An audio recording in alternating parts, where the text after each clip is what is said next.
se retrouve malgré la censure. Toujours trouver des voies de contournement. C'est ce que m'a appris le hacking.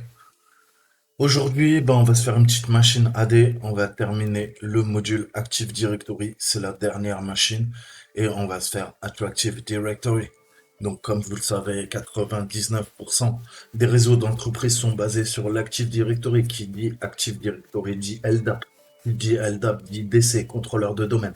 Kerberos, NTLM et j'en passe et des meilleurs. Je vous ai fait un paquet de vidéos, allez les voir, c'est vraiment important. Donc aujourd'hui, on va voir la technique BOD, c'est Bring Your Own Device. En gros, ça veut dire quoi? Ça veut dire prenez vos appareils personnels, apportez votre équipement personnel de communication pour faire le job. Ok, donc on voit ça à l'école avec les terminaux mobiles. Moi, je vous parle du hacking. Ramenez votre PC portable hacké à partir de votre PC portable ou on a une dérivation de ça, c'est Bring Your Own Tool. C'est du BODT, pas D. Et donc, ça veut dire, vas-y, ramène tes outils. Donc, je vais ramener mes outils. Et mes outils, aujourd'hui, on va voir quoi? On va voir, du car brut. On va voir InPacket. On va utiliser la machine par défaut. Maintenant que j'ai une bonne connexion, je vais même pas me prendre la tête à utiliser mon Kali Linux. On va lancer la machine directement dans le navigateur. Et l'attack box, on va voir un petit peu comment ça se passe. Elle est là, ok, je la démarre, c'est parti. Ok, donc il va falloir quelques minutes pour qu'elle s'initialise et donc on va voir InPacket, car brut, énumération AD, Kerberos, H4 que vous connaissez, on va craquer des H et on va faire un privesc. Privesc, c'est la privilege escalation, ok? Donc, on va voir tout ça ensemble. Je vais essayer d'aller assez rapidement. Je vais pas trop traîner. Si je peux faire la machine en moins d'une demi-heure, ça sera plutôt pas mal. On a récupéré quoi? Je vais mettre ça en plein écran, ne vous inquiétez pas. Euh, c'est la première fois que j'utilise honnêtement la machine. Donc, pour l'instant, je sais pas trop comment ça se passe. J'ai mon adresse, donc je suis en 210.101. Ok. User root, j'ai un password. Ok. Je vais me le mettre à un endroit. Ok. Donc j'utilise VNC. Donc il faudra que je fasse CTRL SHIFT C pour copier.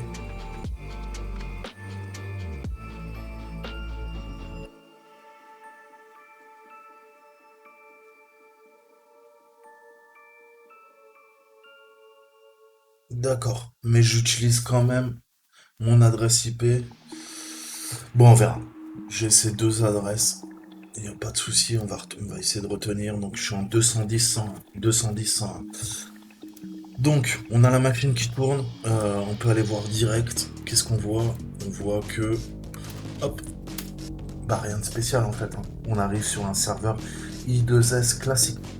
Par contre, euh, dès que je pourrai, on va essayer d'ajouter, de modifier notre fichier etc host.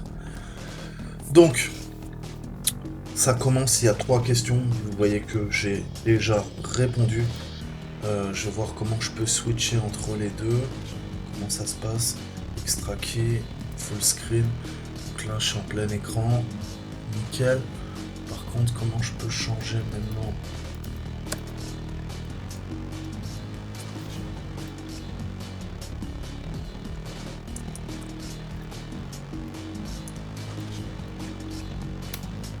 Ok. Donc, premier truc qu'on va faire, on va se faire un petit nmap des familles, on va pas se prendre la tête et je vais venir scanner la machine. Je vais m'ouvrir un nouvel onglet et là on va faire un enum for Linux sur la même machine. Donc on tape sur du 10.10.175.60.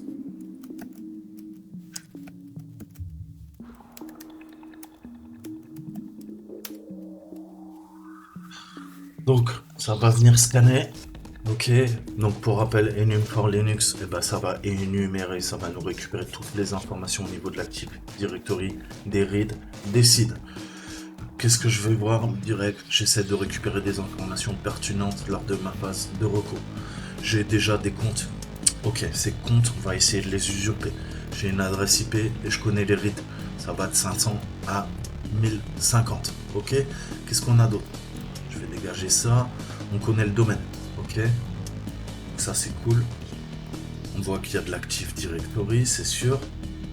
On a une adresse MAC et on voit qu'il y a apparemment on peut se connecter au niveau de la machine sans mot de passe, sans utilisateur. Ça veut dire compte anonyme. Compte anonyme, tout de suite dans ma tête, je me dis s'il y a un SMB, s'il y a un samba, un share et qu'il y a le port 139 ou 445, je vais essayer d'exploiter la machine. Qu'est-ce que je regarde? Je vois qu'il y a du SMB Client. Il a l'air de répondre, mais je récupère pas d'infos. On va aller essayer de récupérer un peu plus d'informations. Il nous dit que le SMB1, par contre, est désactivé.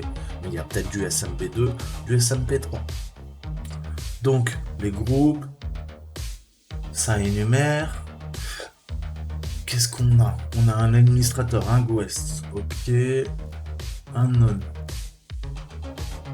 Un administrateur. On a du Kerberos. Donc on va aller attaquer du Kerberos. On a des comptes locaux. Donc ok, intéressant. Déjà j'ai récupéré des comptes. J'en sais un peu plus sur la surface d'attaque. Qu'est-ce que je fais maintenant? Je reviens là-dessus. Qu'est-ce qu'on a? On a du SMB2. Peut-être je vais me connecter en anonyme là-dessus. C'est ce qu'on va faire, je pense que ça va être notre premier vecteur d'attaque. On a un port 88, un port 135, 139, 389, 444, 464 avec du K-Password. Donc il y a du Kerberos, c'est sûr qu'il tourne, on a un URL tab. Ok, et j'ai le nom de domaine. Tiens, super intéressant. Je vais venir récupérer le nom de domaine et je vais venir l'ajouter. Donc, on va récupérer ça. Qu'est-ce que je vais faire? Là, je vais faire un sudo non etc host et on va venir ajouter la machine. Donc moi, je sais que c'est le 10. Je vais en ajouter 2. 10, on a dit 10, 175, 60.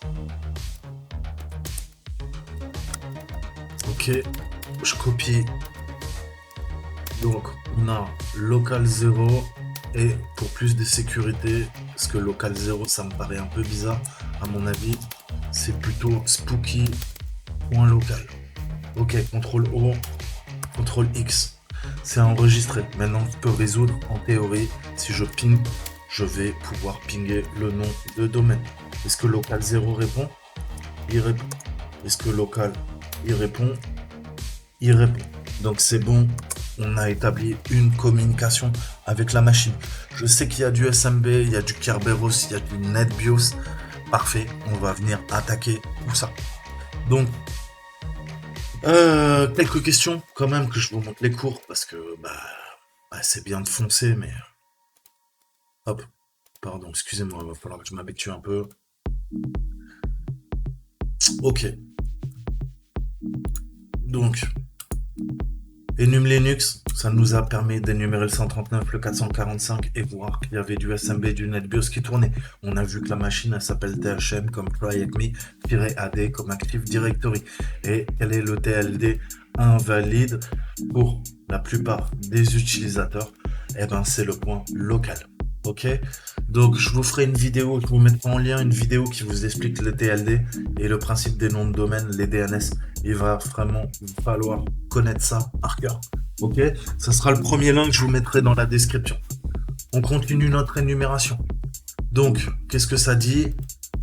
Donc, une multitude d'autres services sont en cours d'exécution, y compris Kerberos. Kerberos est un service d'authentification par clé dans l'AD. Maintenant, vous devriez le savoir. Avec ce port Oberer, nous pouvons utiliser l'outil Kerbrut pour la découverte par force brute des utilisateurs des mots de passe et même faire une attaque spray de password, spray du mot de passe. Ok. Pour cette boîte, on va utiliser donc une liste d'utilisateurs et de mots de passe on va venir récupérer gentiment. C'est ce que je vais faire. Je vais ouvrir mon Firefox s'il veut bien charger. Ok, nickel. Et on va venir récupérer ça. Donc ça réduira naturellement le temps d'énumération puisque c'est un exercice. Et on va craquer les mots de passe. Ok? Donc il n'est pas recommandé de forcer les informations d'identification en raison des stratégies de verrouillage du compte, mais que nous ne pouvons pas énumérer sur le contrôleur de domaine. Donc là on va se la jouer un petit peu moins bourrin. Mais déjà je vais vous montrer comment on peut énumérer tout ça. Donc c'est parti, on a précisé le DC et ça va venir énumérer tous les comptes qui nous intéressent. Et on voit que le SVC admin n'a pas de préhaute requise. Ok.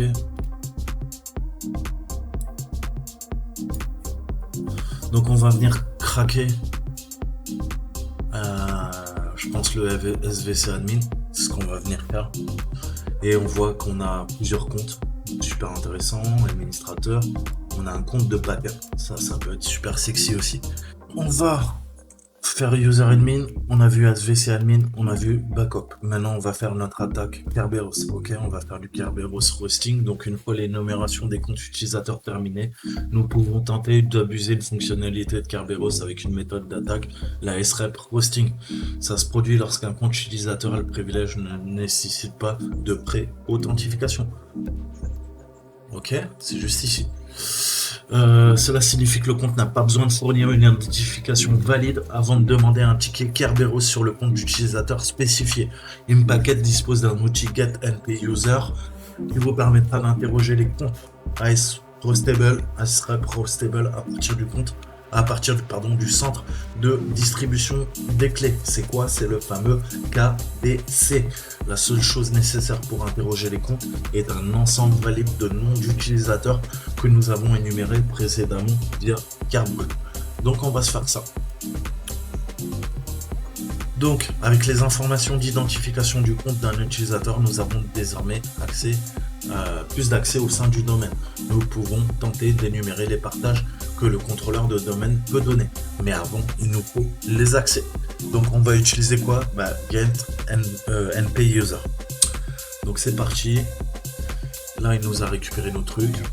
Il continue de chercher. Je sais pas ce qu'il fait. Ouais, il continue de chercher. On va le laisser chercher. Et on va s'ouvrir une autre fenêtre. Qu'est-ce qu'on fait? On va prendre la série Impacket. Et je vais lui demander quoi? Je vais lui demander un getNPUser. Ensuite, comment ça se passe? On spécifie le domaine. Notre domaine, on a vu que c'est spookysec.local. Et je colle le compte que je veux. C'est le SVC admin, comme on l'a vu, qui ne nécessite pas de préhaute.